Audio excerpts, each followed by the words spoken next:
Good morning and welcome to PV Legal's daily newsletter.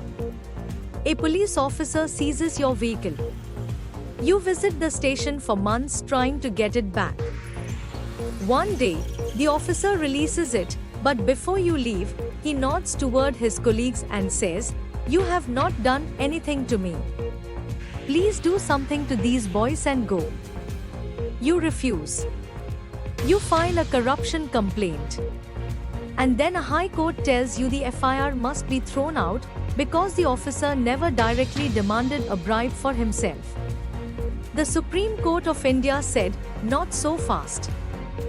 The case is stayed by Lokayukta Police versus Shri K. Rangaya, decided on 26 May 2026 by a bench of Justice Sanjay Karol and Justice N. Kotiswar Singh. At its center is a question that the amended Prevention of Corruption Act was designed to answer. Does a public servant escape liability when he routes the bribe demand through a subordinate while keeping his own hands officially clean? Here are the essential facts.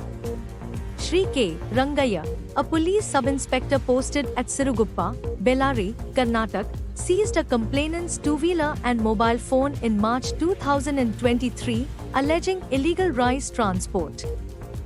The complainant spent over 2 months visiting the station, getting nothing resolved. On 1 June 2023, the SI finally directed the release of the vehicle, but told the complainant to pay the other officers. A constable then demanded 5,000 rupees, negotiated down to 3,500.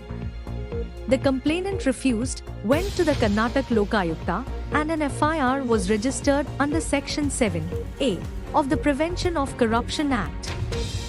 Trap proceedings were laid twice, 4th June and 9th June 2023, and both times the SI was conveniently absent.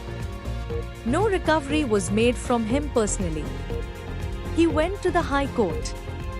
The High Court quashed the FIR.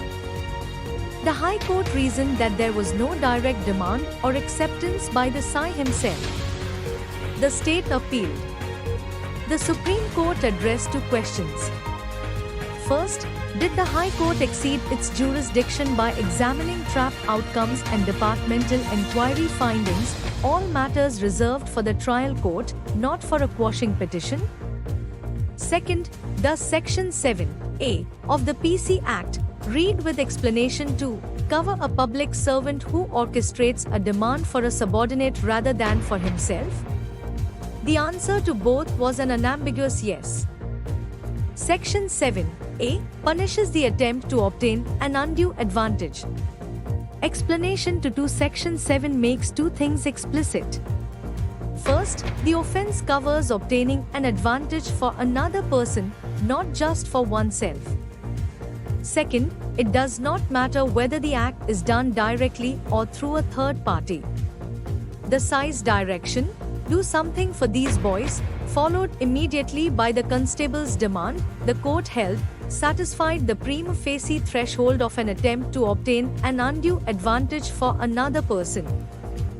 The court relied on Devinder Kumar Bansal versus State of Punjab, which had held that even implicit solicitation by a public servant amounts to the offense, and that an actual exchange of a bribe is not required for prosecution. The 3 post-conviction cases cited by the SI, K. Shanthamma, Saundarajan, and Jagtar Singh, were all distinguished as applicable only at the trial stage, where proof beyond reasonable doubt is the standard. That standard has no place when all that is before the court is an FIR. The FIR stands restored. Trial must proceed. The lesson is direct. The Prevention of Corruption Act, as amended, does not permit senior officers to insulate themselves through deniability by proxy. If you direct a subordinate to extract illegal gratification, explanation to reaches you, even if you never touched the money. For anti-corruption practitioners and enforcement agencies, this judgment confirms that explanation to Section 7 must be given its full statutory meaning. For those advising public servants facing similar proceedings, the threshold for quashing remains very high and very narrow. For the full legal analysis, visit pvlegal.in or subscribe to PV Legal's daily newsletter. This is your host, signing off for PV Legal's daily newsletter. Stay informed, stay vigilant.